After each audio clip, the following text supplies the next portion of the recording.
彼得，你好，川普总统，你已经明确表示，美国不会直接向伊朗付款，但是美国将允许伊朗人开始赚取数十亿美元，通过出售石油并获得这个重建基金。只有在他们把事情做对的情况下，只有在彼得我们什么都没做，我们没有出钱，只有在他们把事情做对的情况下，如果他们把事情做对，如果人们想投资，他们就可以投资，但是他们做对的事的前提下，才会有这个3000亿美元的基金。还要记住，当你们谈论数十亿美元的时候，他们遭受的损失远超1万亿美元，他们还有很长的路要走，他们需要15到20年的时间才能重建他们现在拥有的东西。所以他们必须行为端正，如果他们不行为端正，他们就会再次受到打击。你们知道的，他们会再次受到打击，因为我们能很轻易地做到。他们要重建他们的防空设备，还需要很长时间，这会需要。还有你们知道的另一件事，我要感谢中国习近平主席，我当时和他在一起，他保持了中立，完全中立，我对此表示感谢。我也想感谢弗拉基米尔·普京，他非常中立，他们本可以让我们更困难，我想说出来。你们知道的，有人会说，哦，那太糟糕了，他正在感谢中国的习近平主席。让我告诉你们，我跟他进行了一次长时间的谈话。你们知道，他们有可以击落飞机的肩扛式武器。虽然不是那种真正的大家伙，但他们很准确，他们相当准确。我说我真的非常感谢你们，不把任何那些东西送给或卖给伊朗，你们知道吗？在很大程度上他没有那么做，所以我只想感谢他们，因为他们让情况好多了。不过，您能解释一下，给伊朗送美元和解冻美元之间有什么区别吗？解冻这事儿很好回答。我们拿了他们很多钱，钱在我们这儿，我们拿了他们的钱，那不是我们的钱，是他们的钱，我们把它冻结了。在某个时间点，我想我们得把它还回去。你知道，如果我们不还，就没人会再投资美元了。如果你拿了他们的钱，因为我考虑过这事儿，你知道我不是最完美的人。我跟斯科特说，斯科特，我们为什么不把他们的钱留着呢？我们到底为什么要还给他们？但你知道，很多国家的人，有些国家我们并不认同，他们都有自己的钱。在我任内，美元变得非常强势。他们不想因为和某人有点小冲突，结果美国就把他们的钱拿走了。所以如果你那样做，你就真的没有一个体系了。我确实想问你一下，一位智者曾在2020年1月说过，伊朗从未赢得一场战争，但从未输掉一场谈判。是谁说的？唐纳德·川普。我就知道你会说这个。您回到美国后会如何说服持怀疑态度的美国民众，这笔交易是成功的呢？你看他们在这里军事上输了，好吗？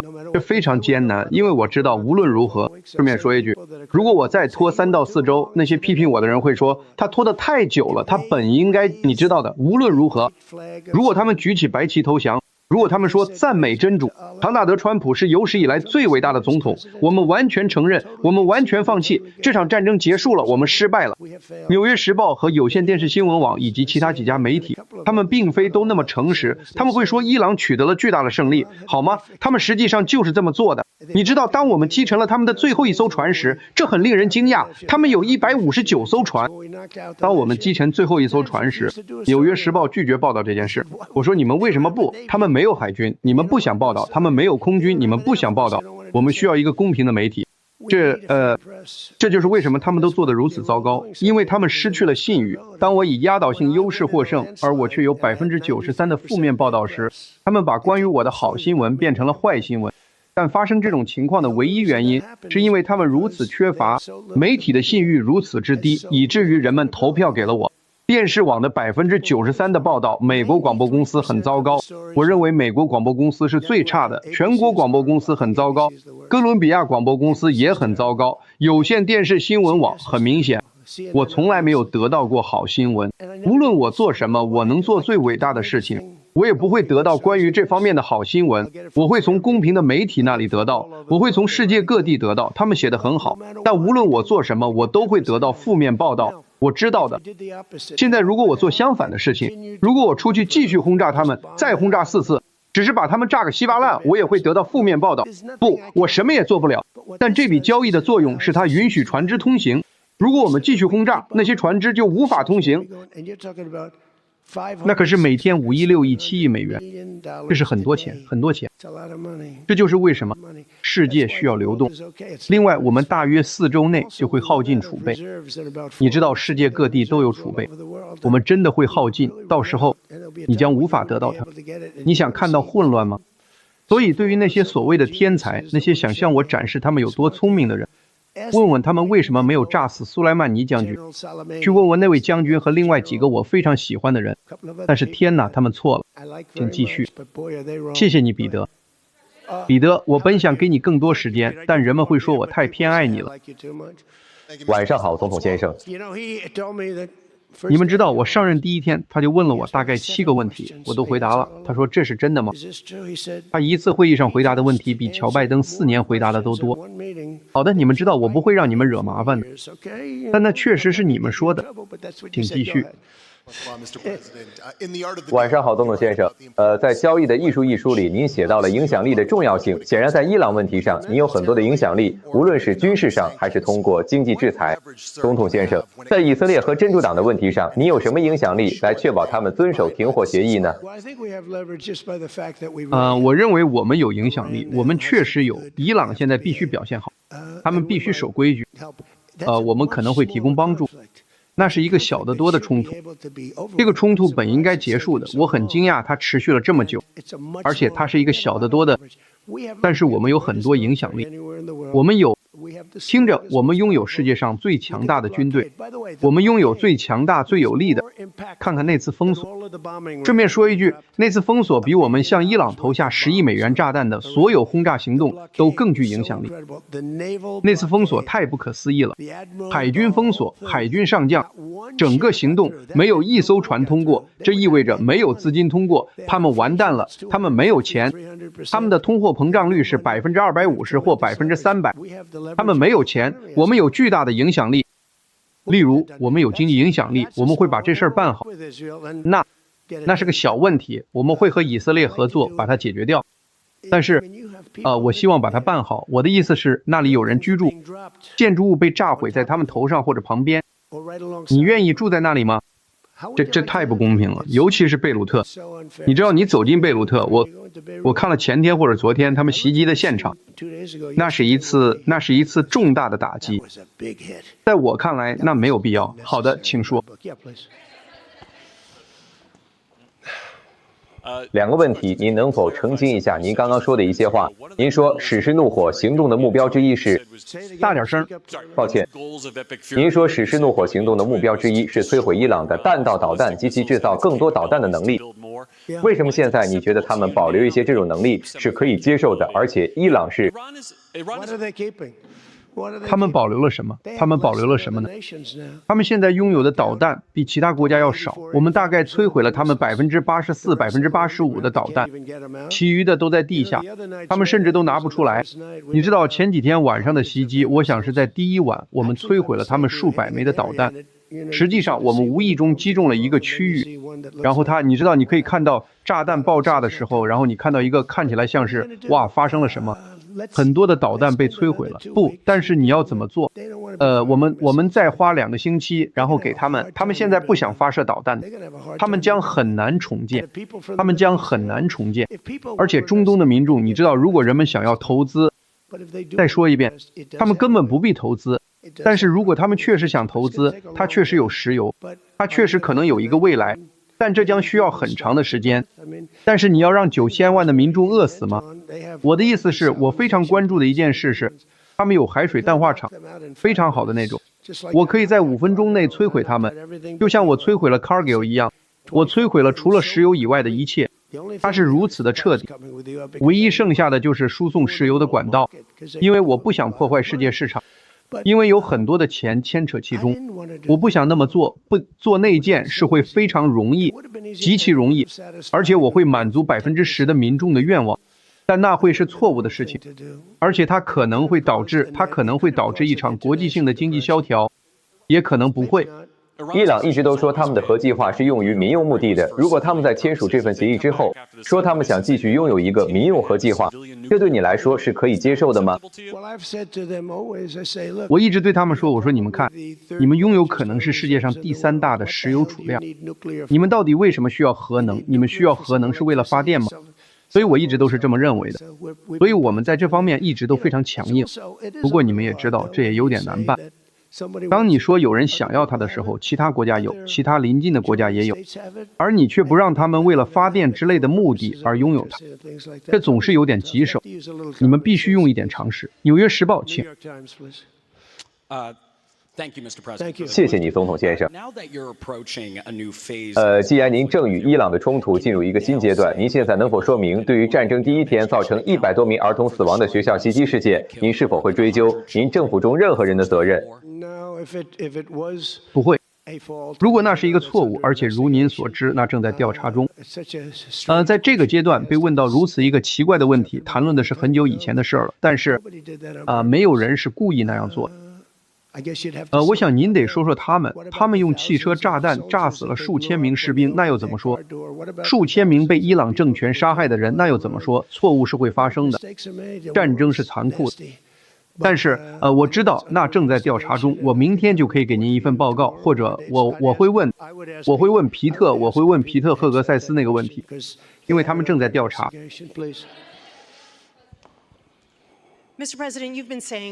总统先生，您整个星期都在说这项协议将永久阻止伊朗获得核武器，但是那些流传的协议草案几乎没有提及伊朗的核计划。那么，您能解释一下这项协议究竟是如何实现这个目标的吗？所以当我说永久的，它就应该是永久的。但如果它不是永久的，我们就会轰炸它们，他们会被轰炸的，就像我在周3晚上和周2晚上轰炸他们一样。而且我本来打算在周4晚上以3倍的强度轰炸他们，他们也知道这一点。我会轰炸他们的。现在那是在我担任总统的时候。如果你有一个软弱可悲的总统，也许就不会发生这种事儿。但我只能做好我必须做的工作。我还有很长的时间，我还有将近3年，差不多3年。时间过得很快，但我们国家已经成为我们是世界上最受尊敬的国家。那些领导人今天说我们以前常常嘲笑你们，2年前还是那些人，他们会嘲笑这个国家。现在他们说你们是世界上任何地方最受尊敬的国家。军事方面，看看在这么多不同地方发生的事情。阿富汗那些人制造的可怕撤退，留下了设备，他们没有任何压力。你可以慢慢来，你可以撤离。我本来是要撤离的，我们本来是要带着尊严和骄傲撤离的，带走100%的设备。我甚至连帐篷都要拆掉。但后来他们上任了，他们就直接离开了。他们留下了所有的设备，我也许会把所有那些设备都拿回来，这更多是象征性的，因为它现在有点旧了，但我们可能会把它全部拿回来。阿富汗想讨好我们，知道吗？您是威胁说，如果伊朗不遵守协议，您就要轰炸他们，但协议本身并没有可强制执行的条款，是这样吗？不一定非要有，我已经让他们知道了。我说听着，如果你们不遵守协议，我不想那样做，但我们会把你们炸个稀巴烂的。我不认为他们会偏离协议，我还能怎么做呢？难道我要说我要把你们告上法庭，让我把你们告上法庭，让我起诉你们吗？不，如果他们违反协议，我们会把他们炸个稀巴烂的。我不希望他们那样做，我希望他们遵守协议。再说一遍，海峡关闭了，坏事就可能发生。你们知道的，在战争中可怕的事情会发生，就像你之前提到的那个问题，关于学校被击中，其他东西被击中，战争中会发生坏事。战争是个糟糕的地方，我看到了，我可能比任何人都看得更清楚。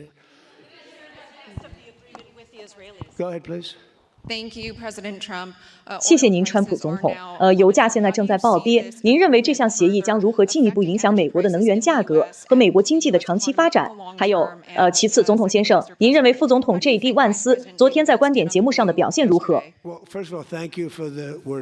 首先谢谢你用了暴跌这个词，因为这正是正在发生的事，油价正在暴跌，这意味着油价会下降。你知道，如果你做甜甜圈，你有暖气，你有炉子，你必须购买能源，你需要天然气或电力或你正在使用的任何东西。当油价下降的时候，石油是最重要的。石油是，你看到油价下降，它们会下降的。我们现在汽油价格已经降到3美元区间了，而且还会降得更低。所以在这一切开始之前，我还在爱荷华州。我当时对自己说，我简直不敢相信我们做得这么好，但我必须去，我们必须扑灭伊朗的这场大火，因为我不想让他们使用核武器。他们会使用核武器的，100%他们会使用的。唯一的问题是哪一天还是哪一周？他们会使用核武器的，他们正在路上。我说我们必须扑灭这场大火。我说你知道油价，所以汽油，我们在爱荷华州经过了2个加油站，在那里发表了演讲，那里的人们很棒。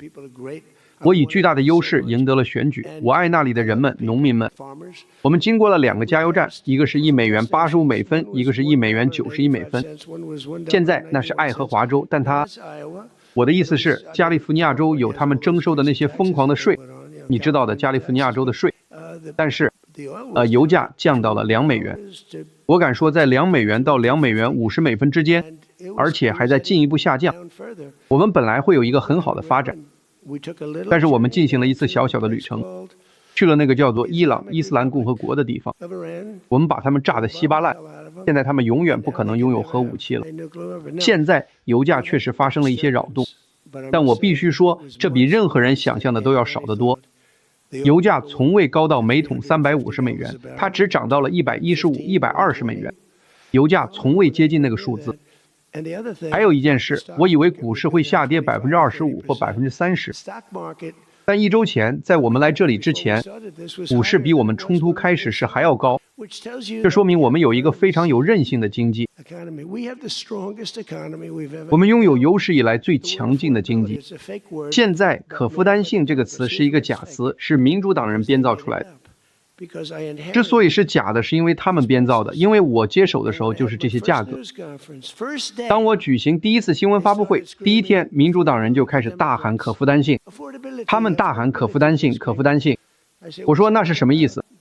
他们把这个给了我，他们把这个给了我，这就是可负担性。他们把这个词用到了极致。是他们制造了可负担性危机，是我把它降下来的。记住，当时有历史上最高的保险费率，所有东西的最高费率。鸡蛋，你们还记得鸡蛋吗？他们当时比在我上次执政时期贵了4倍，我很快就把它降下来了。彼得，我们的农业部长布鲁克做得很好，他在鸡蛋和其他所有方面都做得非常出色。现在油价正在下跌，你会看到所有东西的价格都会跟着下来，所有东西都跟着能源成本走。我们最终将拥有全世界最低的能源价格。请。谢谢。你来自 ABC， 你是假新闻，请提问吧。关于石油的后续问题，您能确认一下吗？伊朗是否能立即向市场出售他们的石油？如果谈判出现延误或破裂，美国的制裁会立即恢复吗？另外，这项协议中有什么保障措施，能阻止伊朗在60天延期之后收取他们所说的海峡通行费吗？因为你不可能在一份文件里涵盖所有事情，而我们能阻止他们那样做的就是常识。他们不想被轰炸，他们不想被打击。至于制裁，你知道的，我们有些制裁会永远让他们无法重建，他们会没有钱，他们会陷入贫困，那900-100万人口会挨饿。所以只要他们表现好，就会有好事发生。当他们表现好的时候，我们就会放过他们，我们不得不这样做。我对很多人实施了制裁，然后又解除了，很多国家都是这样。好的，请提问。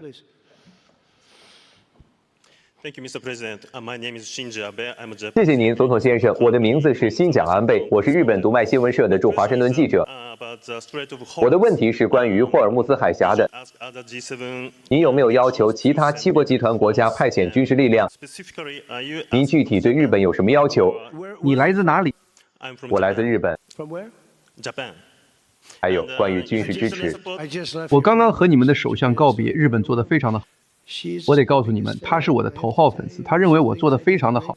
你们得打电话问问他。顺便说一句，他做得非常出色，请讲。军事支持已经不再必要了吗？是啊，但你想知道什么？说吧，告诉我。我的问题是，你有没有要求其他7国集团国家派遣军事力量？你具体对日本有什么要求？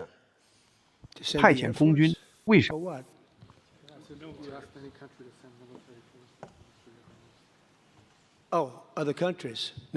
其他国家不只是日本吗？不，我不需要，我们不需要的。顺便说一句，他们都想这么做，每一个都想，他们现在都想参与进来。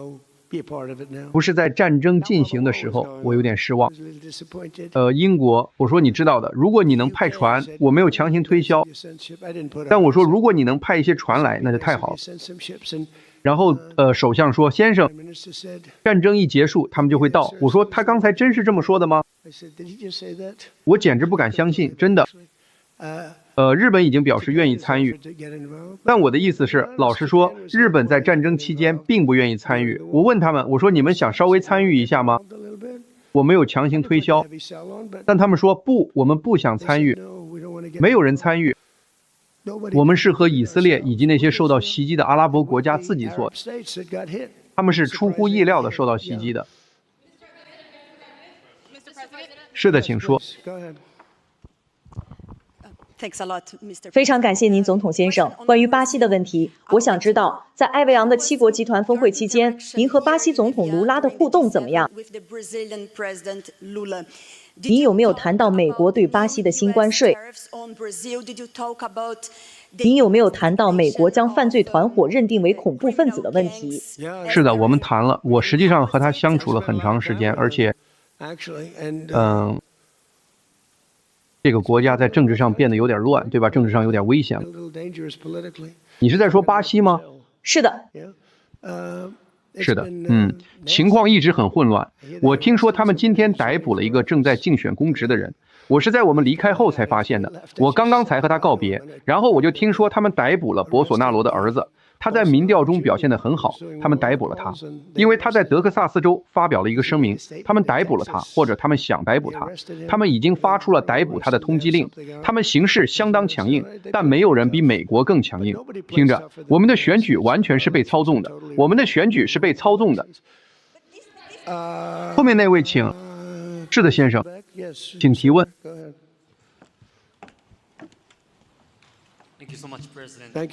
非常感谢您，总统。我是朝日新闻的版本称，关于7国集团法治的理念一直被视为核心原则。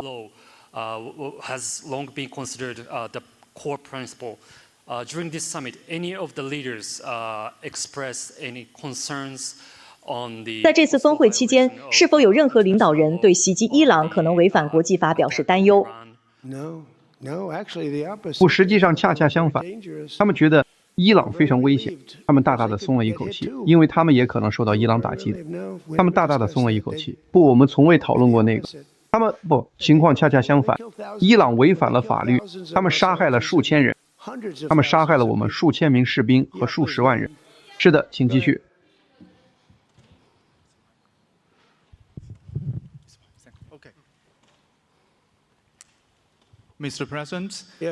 总统先生，昨天巴基斯坦感谢中国政府帮助促成伊朗和美国之间的和平谈判。那么您怎么看待中国促使美国和伊朗坐下来谈判并达成协议的努力呢？我的第二个问题是，好的，让我来回答这个问题。我认为中国一直都非常棒。我之前就跟你们说过，他们本来可以做得不好，他们本来可以派兵来试图阻挠或者打破封锁，他们本来可以派1艘油轮，两边各跟着6艘驱逐舰，但他们没有那么做。习主席帮助了我。他努力提供了帮助，我认为他可能也帮助解决了这个问题。你们知道的，他们50%的石油都来自那个地方，所以这并不容易。习主席非常棒，他努力帮助我解决这个问题，而且他没有给伊朗提供任何大型武器。我猜可能有些小型的武器，我们总会在某个时候发现一些，但他没有提供任何大型武器。我可以告诉你们这一点。不，我认为中国我不能要求更多了。再次强调。他们也受到了影响，因为他们超过50%的石油都来自霍尔木兹海峡。而且不，我认为他们非常棒。好的，再来一个问题，这里请提问。最新的 YouGov 经济学人的民意调查显示，民主党人在国会普选票上失去了5个百分点的优势，他们现在自2月以来只有2个点的领先优势。你认为他们正在失去势头吗？我看到共和党人在普选中的状况，你知道的，普选非常重要。我不知道有多准确，因为我看到很多糟糕的民意调查，民意调查非常不诚实，就像很多记者，就像这边的这些人一样，非常不诚实。美国有线电视新闻网、美国广播公司那边有一整群人，他们真的都是不诚实的人。但是你知道的，而且真的电视台也非常不诚实，他们必须纠正自己，否则他们不会非常成功，因为人们不再相信他们了。但是不，普选非常有趣，因为共和党人甚至在这之前就已经表现强劲了。你知道为什么吗？他们看到了所有这些疯子，就像缅因州那个带着纳粹纹身的家伙，你知道的，10年来他们一直叫我纳粹，现在他们有一个纳粹在竞选，他身上有纹身。10年来我一直在反驳他们，他们知道那不是真的，但是他们一直这样叫我，我想他们不能再这样称呼我了，你知道的吗？再来一个，请吧，彼得，让我以彼得的问题结束，因为他对我要比他对拜登好。你好，谢谢你，川普总统。这个周末您为什么不留下来参加这个伊朗和平协议的签署仪式呢？我可能会吗？是的，我可能会，但我宁愿这是一份谅解备忘录。它很重要，但它可能不是那种应该是我签署的文件。这里面有没有这样一种操作，就是你派副总统去，如果事情顺利，那太好了，你派他去会显得你是个天才。如果事情不顺利，那也是副总统的责任。我喜欢这个主意，为啥呢？这样一来，如果事情顺利，功劳就是我的；如果事情不顺利，我就怪万斯。万斯，你最好小心点，他会让他的飞机掉头的，赶紧离开这里。哈哈，我喜欢这个主意，我觉得这是个好主意。非常感谢大家。